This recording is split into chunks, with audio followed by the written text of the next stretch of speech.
Now, Dr. Zakir, on to the second category of people. We're talking about exemptions.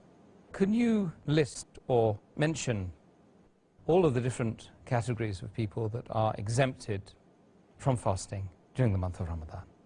There are, in total, according to me, 13 categories of people who are exempted from fasting.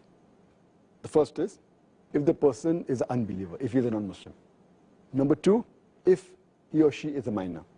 Number three, if the person is insane. Number four, if it's a lady and she is menstruating, she need not fast. Number five, if she has her postnatal bleeding, she's exempted from fasting.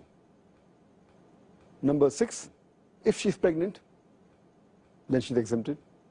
Number seven, if she's breastfeeding, she's exempted. Number eight, if the person is ill or is sick, he or she is exempted.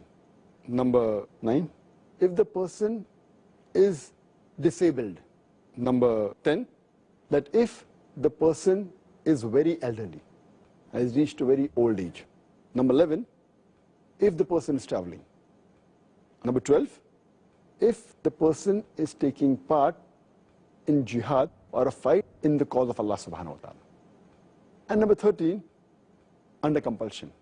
Under compulsion, if someone forces and if the person doesn't fast, he or she is exempted.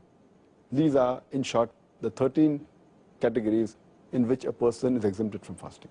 Excellent. Now I think we need to discuss each category on its own merits.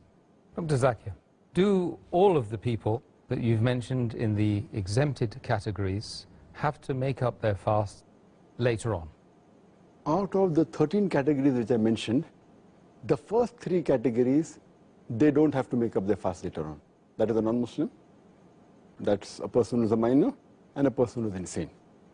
Out of the remaining 10 categories, two categories, a person who is disabled for long, and a person who is very elderly. These two people also don't have to make up for their fast, but they have to pay a ransom, the feeding of a poor person for every fast they missed. As far as the other 8 categories are concerned, the moment the condition in which they are, it gets reversed, then they have to make up for the fast which they missed. For example, the 8 categories are, the menstruating lady, moment she finishes the menstruation, then she should make up for a fast as soon as possible, before the next Ramadan. A woman who is in the period of postnatal bleeding, the moment it gets over, she has to fast. If a lady is pregnant, the moment the pregnancy gets over and the postnatal bleeding gets over, then she has to fast.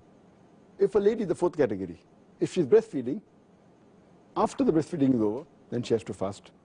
Or a person is sick, the moment he gets healthy, he or she has to fast. Similarly, a person who's traveling, moment he finishes his traveling, he has to fast. And a person who's taking part in jihad, fighting in the cause of Allah subhanahu wa ta'ala, moment the fight gets over, he or she has to fast.